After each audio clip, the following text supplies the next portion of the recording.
12월 14일 화요일 NHK 뉴스입니다. 18세 이하에게 10만엔 상담을 지급하는 반칙을 두고 전국 지자체에서 전액 현금 지급을 허용해야 한다는 주장이 잇따르는 가운데 기시다 수상은 13일 중요한 예산위원회에서 지자체의 판단에 따라 영내에 전액 현금으로 일괄 지급하는 반칙도 연기할 생각을 나타냈습니다. 정부는 현금과 쿠폰을 경영하는 기본적인 방침에 달라지는 것은 없다면서도 지자체를 상대로 전액 현금 지급과 관련된 조건은 설정하지 않겠다고 밝힌 만큼 사실상 기존 방침을 전환한 모양새입니다. 정부는 금연도 직영 예상한 설립 이후 쿠폰으로 지급하는 경우를 포함해 제도 실시 요령을 신속히 제시할 계획입니다. 아울러 실시 요령을 제시하기 전에 지급됐을 때는 대상자와 금액 등이 비적절하지 않다면 지자체에 대한 사후 보조금을 교부를 통해 지자체의 원활한 지급을 지원할 방침입니다. NHK는 이달 10일부터 서울간 전국 18세 이상 2,093명을 대상으로 전화 여론조사를 벌인 결과 57%에 해당하는 1,190명의 대답을 얻었습니다. 기시다 내각을 지지한다는 응답은 지난달보다 3%포인트 떨어진 50%, 지지하지 않는다는 응답은 1%포인트 오른 26%로 집계됐습니다.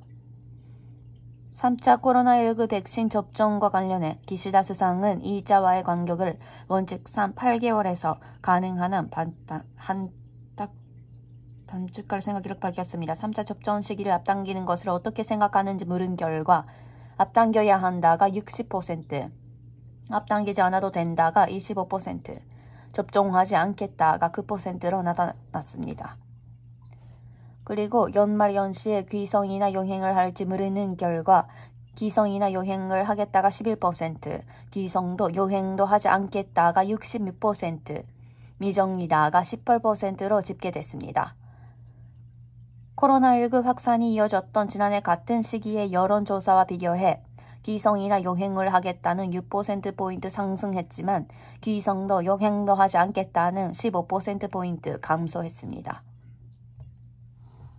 세계보건기구 WHO는 12일 코로나19의 새로운 변이 바이러스인 오미크론 변이와 관련해 자료 공개를 통해 이를테면 델타 변이 감염이 확산되고 있는 영국에서 오미크론 변이는 델타 변이보다 빠르게 확산되고 있는 것 같다는 견해를 나타냈습니다. 그리고 델타 변이의 시중 감염이 발생한 지역에서 오미크론 변이의 확산 속도는 델타 변이를 웃도는 것으로 보인다고 분석하고 앞으로 델타 변이가 오미크론 변이를 대신할 가능성을 지적했습니다. 한편 오미크론 변이의 중증화 위험에 대해서는 유럽에서 보고된 사례를 보면 경증이나 무증상이라고 지적하고 델타 변이보다 중증화 환율이 낮은 가능성이 지적했으나 판단에는 추가 데이터가 필요하다면 신중한 자세를 나타냈습니다. 영국에서는 코로나19의 새로운 변이 바이러스인 오미크론 변이가 확산하는 가운데 13일까지 4,713명의 누적 확진자가 나왔습니다. 존슨존은 13일 현지 언론에 대해 국내에서 오미크론 변이에 감염될 최소 1명이 숨졌다고 언급한 후 감염 확산 속도가 빠른 점을 인식해야 한다며 추가 접종의 중요성을 강조했습니다. 아울러 런던에서는 확진자의 약 40%가 오미크론 변이에 감염됐고 곧 절반을 넘길 것으로 내다봤습니다. 보건당국에 따르면 인구의 대다수를 차지하는 잉글랜드에서는 중증화에 입원 사람이 10명에 달하며 대부분은 1차 백신 접종을 끝냈습니다. 입원하는 사람이 더 늘어날 것으로 예상되는 가운데 정부는 오미크론 변이의 경우 1차 접종으로는 충분하지 않고 추가 접종이 필요하다며 이달 말까지 18세 이상의 모든 대상자에게 접종할 방침입니다. 정부는 많은 실내 시설에서 마스크 착용을 의무화하는 등 규제를 강화했으며 이 같은 대책을 통해 감염 속도를 늦출 생각입니다. 중국 국영 언론이 지난 9일 해외에서 중국 텐진에 도착한 사람 가운데 오미크론 변이 감염자가 확인됐다고 보도했습니다. 중국에서는 지금까지 홍콩에서 오미크론 변이 감염이 확인된 바 있으나 중국 본토에서 확인된 것은 처음입니다. 국영 중국 중앙TV가 13일 보도한 바에 따르면 지난 9일 해외에서 텐진에 도착한 사람을 대상으로 코로나19 바이러스 검사를 실시한 결과 양성 반전을 받았고 그 검사에서 오미크론 변이에 감염된 것으로 확인됐습니다. 이 감염자는 무증상이며 현재 병원에서 격리 중입니다. 중국은 2022년 2월 베이징 올림픽 개최를 앞두고 코로나19의 감염 확산에 경계를 강화하고 있습니다.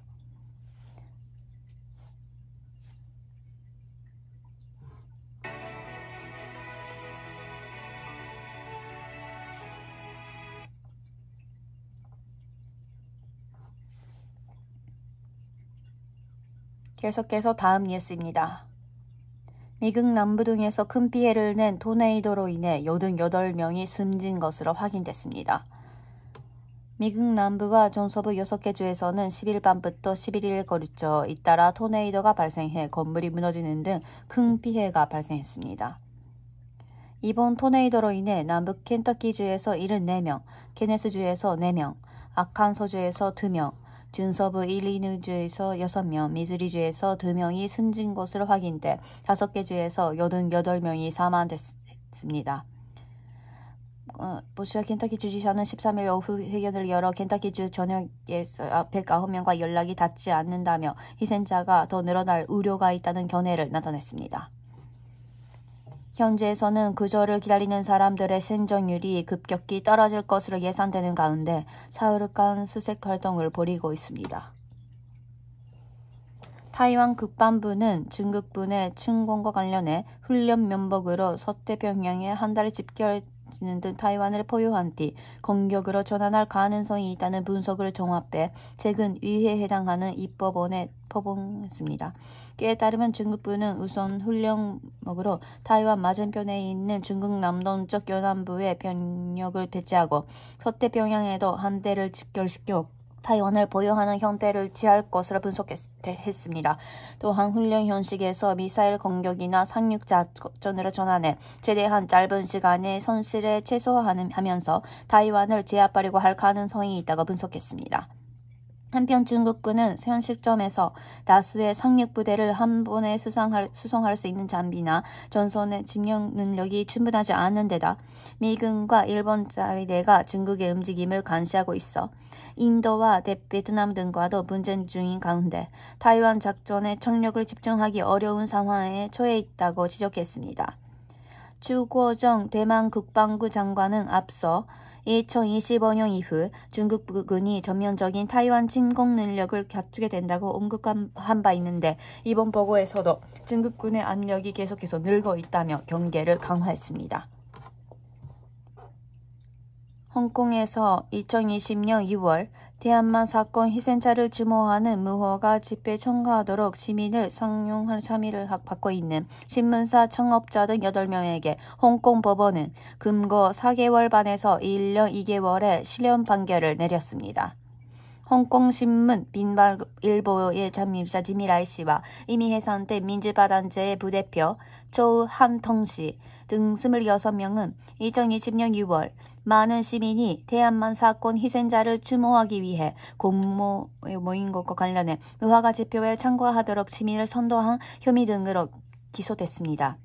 일부 피고는 혐의를 인정해 이미 유죄 판결을 받았으나 지미라이 씨와 조우 씨 그리고 전직 기자 기네스 호 씨 등 3명이 마지막까지 혐의를 인정하지 않고 추모하는 것은 죄에 해당하지 않는다고 주장했습니다.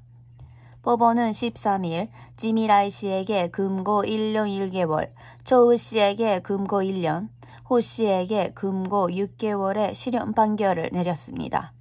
그리고 지금까지 혐의를 인정한 5명에 대해서도 금고 4개월 반에서 1년 2개월을 선고해 해외로 출국한 2명을 제외하고 24명 전원이 유죄 판결을 받았습니다.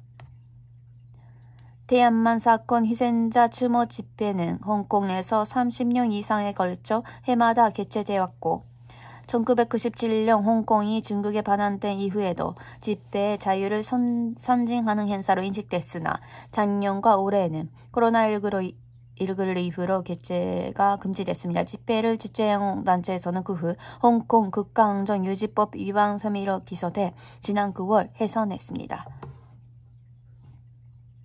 도쿄 무사시노시에서 일본 극주민과 같은 조건으로 외국적 주민의 참가도 실질적으로 인정하는 주민투표의 조례안이 시위의 본회의를 앞두고 13일 위원회에서 심의 가결됐습니다. 마츠시타 레이코 무사시노시장이 계획 중인 시위회에 제출한 산설 주민투표의 조례안에 따르면 다양성이 있는 시민의 힘을 살리기 위해 3개월 이상 시내에 조절된 18세 이상 시민에게 투표 자격을 부여해 실질적으로 외국적 주민도 일본 국적 주민과 같은 요건으로 증가할 수 있습니다. 조례에 따른 주민투표인 만큼 법적 구속력은 없지만 국회의원이 이 조례안을 두고 발언하는 등 이목이 쏠리고 있습니다. 본회의를 앞둔 13일 시위회 전국위원회에서 심의됐습니다. 자민회파는 넓은 의미에서 참정권이 될 것으로 생각돼 안보상 문제도 있고 일본인과 같은 설정은 적절하지 않다는 반대 의견을 냈습니다. 한편 인권민주파의 의원은 이원 선거 등의 선정권과는 다른 만큼 주민투표에서 외국적 주민은 배제하지 않는 것은 다양성을 존중하는 무사시노시에 걸맞은 자연스러운 대응이라는 찬성 의견을 냈습니다.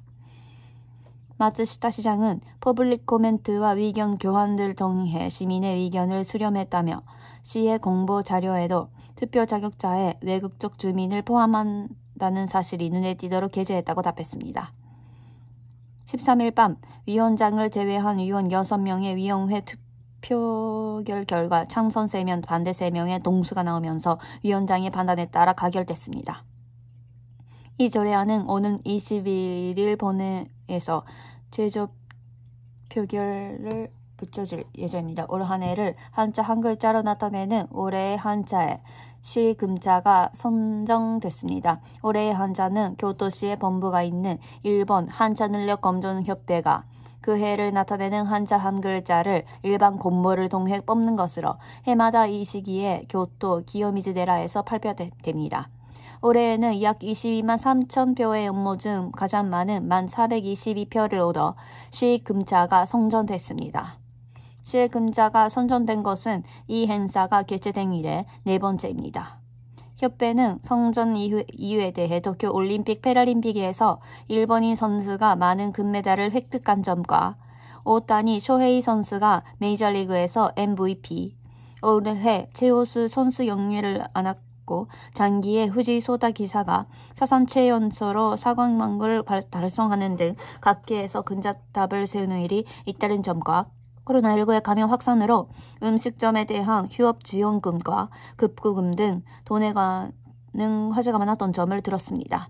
협회에 따르면 두 번째로 응모가 많았던 글자는 1,304표를 획득한 박휘윤자로 1위인 그 신자와의 투표자는 118표였습니다.